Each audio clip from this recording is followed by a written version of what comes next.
All right, today we are looking at a preview of the Fantastic Four set that is coming up. We are going to be looking at Miss Marvel, Franklin Richards, and Sue Storm. All right, let's get started. First, we have Sue Storm. Let's take a look at her sculpt. She has this super cool shield thing going on. I think her sculpt looks great. If you notice there on the legs, of course, these are just the digital renders, but it does look like it's translucent of some kind. So that's pretty cool if they actually do that. We'll see what it looks like when we see the actual figure, but it looks like they made her kind of phasing in. So the bottom of her body showing off that invisible woman part. It should be pretty cool if they can pull it off. Lots of times the renders look pretty good, and then the sculpts maybe sometimes live up to it. Oftentimes they don't. Okay, let's take a look at her card. She is coming in with the Battle World Other keyword, Fantastic Four, Latverian, and Roller. Her first special trait is form the new Fantastic Four. At the beginning of the game, you may replace up to 4 friendly characters with the same number of characters from your sideline on their starting clicks. All replacement and replaced characters must have the Fantastic Four keyword and different names. The total points of the replacement characters can't exceed the total points of the replaced characters. So we will see when this set comes out how many different Fantastic Four keyworded characters there are, but you should have some pretty cool options on how you can mix and match depending on what your opponent has there across from you. So I think that's a great ability to be able to field something after you see your opponent's build is a great advantage, and in tournament play that's a huge thing. Of course, we'll have to see what comes in the set and the point values and the builds that can be made from it. So I'm looking forward to all of that. The next one is another trait, which is Mercy at the left hand of Doom. Barrier is free, but only to generate 2 markers. Sue Storm may use her displayed attack and damage powers as if she occupied a square of her barrier markers. Free barrier is always great. 2 markers is many times all that you need in order to protect your attackers or mess up your opponent's placement. On top of that, whenever you can use powers as if they occupied a different square, that is a fantastic ability. We're going to break that down on the next part here and see what exactly that entails. But you'll see she has just on her starting click her special or her standard attack and damage powers. So she has TK and Outwit. Then she moves to Quake and Prob, and then Incap and Support. So being able to TK with a farther reach is great. Outwit, I'm going to show you how we can do that all the way across the board. Quake with as if she occupied a different square gives all kinds of versatility to how you can use that. Prob, again, great. You could keep her in the back. So that trait there, Mercy at the left hand of Doom, is really the thing I like best about this figure. Her next one is Queen of Battle World. She has Leadership and Perplex. When she uses Perplex, she may target another character with the Battle World keyword, and you may instead modify combat value except damage by +2 or -2. The Battle World keyword is pretty good. I like that we're getting more options, so we should be able to see those types of theme builds expand what they can do. She has the Fantastic Four team ability, which is when this character is KO'd after resolutions, each other friendly character using this team ability heals 1 click. Fantastic Four team ability, not my favorite. I usually don't like powers and things that start to activate as you take a damage. I'd rather try to keep my characters on their top clicks instead of planning on what happens should they go down the dial. But I do see the utility in having this ability, especially on a Fantastic Four team. So if things do turn the other direction and one of your team gets KO'd, it's pretty cool that everybody that has that team ability gets to heal one click. And sometimes when you're towards the end of that battle, one click can make a big difference. She also comes in with the Minions of Doom team ability. When this character KOs a standard opposing character, after resolutions, heal one click on a friendly character using this team ability. So you get a couple Minions of Doom on your team. One of them takes damage. If anybody KOs, any other Minions of Doom KO somebody, then you can heal another Minions of Doom up one. Now notice that the KO has to be a standard opposing character, and a friendly character is who you can heal using this team ability. It doesn't say another friendly character, so you are always friendly to yourself. So if you KO somebody and you have this ability, you can heal yourself one. Okay, let's take a look at her stats real quick. She has a 6 range, 2 targets, starting out with Stealth, TK, Super Senses, and Outwit. Middle dial, she moves on to Force Blast with Quake, Energy Shield Deflection with an 18 defense, and a 3 damage prob. Then she goes back to Stealth at the end with Incap, Super Senses again, and then Support also. She has 18 throughout the dial, so 7 clicks of life with 18 defense. Indomitable, so she has the willpower. She flies. She has TK on the starting dial, Prob in the middle, Support at the end, Outwit at the top. For 100 points, I don't see anything wrong with that. I think it's kind of overpowered for 100 points. Let me know what you think, but with those traits and that skill set, 11 attack for 5 clicks, 11's a pretty solid attack, 18 is a pretty good defense, 3 damages, and then 2 at the end. She has a little bit of everything. So overall, out of the 3 we're going to preview, this one I can really see getting played. So many things you can do with it. Okay, let's take a look here at how far she can reach with that trait that she has. So we're going to say that Sue Storm is in the A circle. She could move. She has that 10 movement. She can move all the way out there to where the B circle's at. She can then, for free, generate 2 barrier markers. That means she could reach as far as where C is at with her barrier, which is 6 squares from the B circle. So then from that barrier, she can use her powers, her standard attack and damage power. And she's starting with Outwit. So she could outwit 6 more squares from the C barrier, which gets her, you can outwit all the way across the map on the first turn if you're okay kind of exposing Sue Storm out there halfway out the map. But that could really come into play depending on what's across the board from you and how you build around that.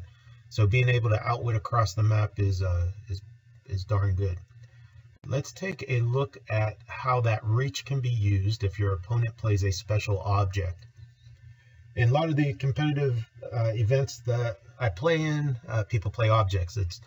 That gives you all kinds of ways to kind of tweak your team to get it exactly the way you want it.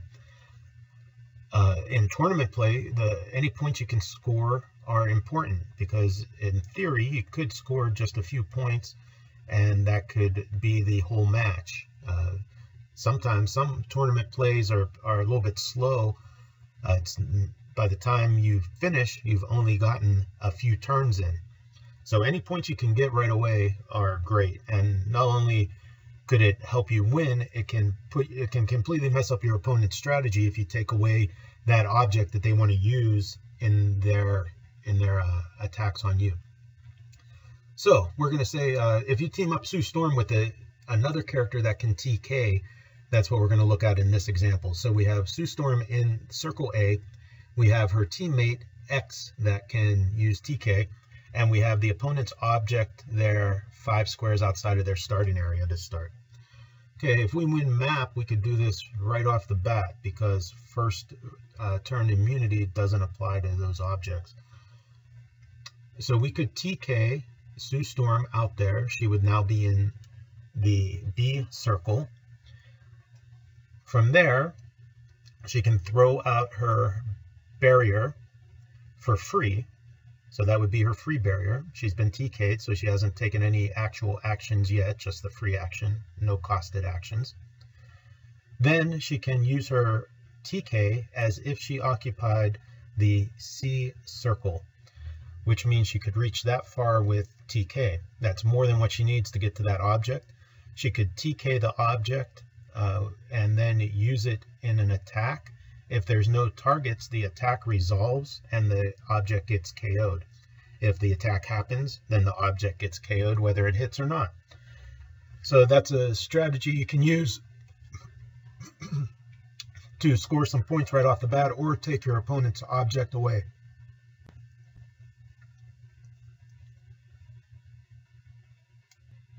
Okay, next up is Miss Marvel. Let's take a look at her sculpt.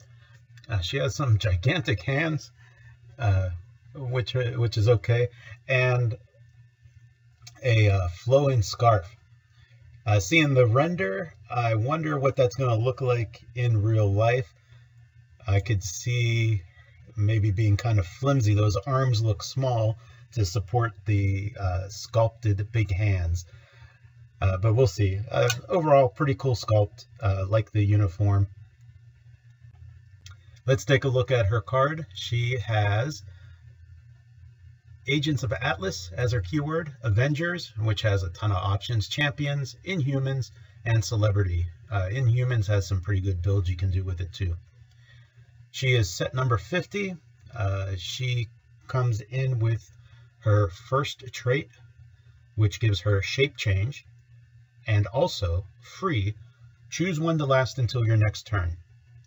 Giant size and modify combat values +1, or perplex plasticity. So that's pretty good. She can change into a giant and bump up all her stats by 1. We're going to look at her second item, which is her special movement power, and then we'll talk about how that combines. She has the special movement power, waiting for the right time to be a hero. This starts on her top click. She has sidestep, the tiny symbol, hypersonic speed, but only once per game. So she starts out tiny. With her trait, she can make herself a giant, and then she can modify her values by +1. She has that hypersonic once per game.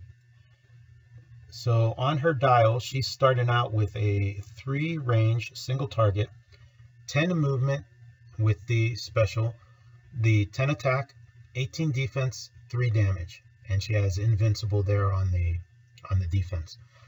So on top click, if we activate this special movement power, we can hypersonic speed. First, we would want to do free. We could change her into a giant, bump everything up by 1, giving her an 11 movement, 11 attack, 19 defense, 4 damage. She could hypersonic in on lots of times when I play hypersonic, I like it for the move, attack, and move to hit your opponent, then get away where they can't reach you. But on a character like this, the way I would tend to play it is like a full distance charge. So I would move her all the way in there and then do the attack at the end of my first movement. So I would get the most out of that first move and not save anything for the subsequent move after the attack. So in that example, you can move her 11 squares. She would be a giant, so she has the giant reach 2. So you get that 13 reach to get to your opponent. 11 attack is pretty good, and then she could be dealing out 4 damage. Then she's up there in close with the invincible on her top click. Should she get hit once and she would take a max of 3 as long as nobody outwits her. It would put her under a close combat expert damage power. So then she can be right in there for a follow-up attack to boost up that attack value or her damage value. She has the wild card team, or the team player team ability, which gives her wild card, and it is uncopyable. That one can come into play especially with some of those keywords. So if you use her on an Avengers theme team, there should be some good things that you can copy, some good team abilities. Overall, a decent piece, 60 points for 5 clicks of life with what she can do. Top dial invincible, being able to change size. I think it's priced right and can probably find itself on some pretty good teams. Okay, let's take a look at Franklin Richards. His sculpt is pretty cool. I like the uniform and the energy going on there. Let's take a look at his card. He has the Fantastic Four and Cosmic keywords. He's set number 39. His first trait is Return of the Fantastic Four. Friendly characters with the Fantastic Four keyword within 4 squares have power Cosmic. You'll notice that it doesn't say anything about line of fire, so they're just within 4 squares. I could see him, this being kind of the key part of what he can do, at least initially. So you can use him kind of as your second row of attack. He's kind of sitting back behind your main attackers, giving them power Cosmic. His second ability, or second trait, is Maybe I'm Finally Ordinary. Franklin Richards can't be equipped and can only be healed by regen or the Fantastic Four team ability. The first time Franklin Richards would be KO'd by his own unavoidable damage, instead turn him to click 11. We're going to look at that unavoidable damage in the next power that he has. His special attack power that he has throughout his dial, except for that last click number 11. So he has 10 clicks of this special attack. Free. Choose 3 standard powers. Franklin Richards can use the chosen powers until your next turn. At the end of your turn, if Franklin Richards activated this power or made an attack, roll a d6. Deal him unavoidable damage equal to half the result. So started off great. I don't really like the downside of it, but in a pinch, that could be the thing that determines the game. So you'll see on his dial, he has 11 clicks, or well, he also has the Fantastic Four team ability we covered in our last one. I'm not a big fan of that. He has 11 clicks of life, so a lot of clicks for 65 points. But should he do anything of substance, choosing powers, making an attack, you're going to be taking unavoidable damage. I don't like that, but I do like his first trait, where you could use him to beef up your other characters, your other Fantastic Four keyworded characters, making them power Cosmic, so giving them willpower and giving them protected outwit can be very beneficial. 65 points, maybe you can fit that on a solid team, a solid 300-point build, but it's kind of pushing the limit of points that you might have available to use. But if you do find them on a team and your main attackers, they get that beef up from the power Cosmic, should they get KO'd, or should you need an extra attack there to finish somebody off, then that choose 3 standard powers can be great. You get any powers that you want, so you could run and shot Pulse Wave for 4 damage. You could pick up a Perplex there, so run and shot, Pulse Wave, Perplex. So really he can take care of what you need. I would be hesitant to use those things at the beginning half of a match, because I wouldn't want to be taking that possible 3 unavoidable damage. His stats are not super great once you get down into that middle. 17 defense, 16 and 15 at the end. So he's a little bit squishy. Should people start attacking him. So I would use him in the back and then have him in the reserves in case I need to finish off some people towards the end of the battle, or to kind of turn the tide. All right, I hope you enjoyed our look at these characters. I'm excited for the set. I can't wait until they preview some more so we can see how we can use that Fantastic Four keyword with Sue's power, and to see the different combinations we can make. Let me know what you think. Let me know what you think, especially on Franklin Richards, how you might use them. Am I missing something with the downside there? All right, thanks for watching. Check it out. If you dig what we do, go ahead and like and subscribe. Thanks for watching.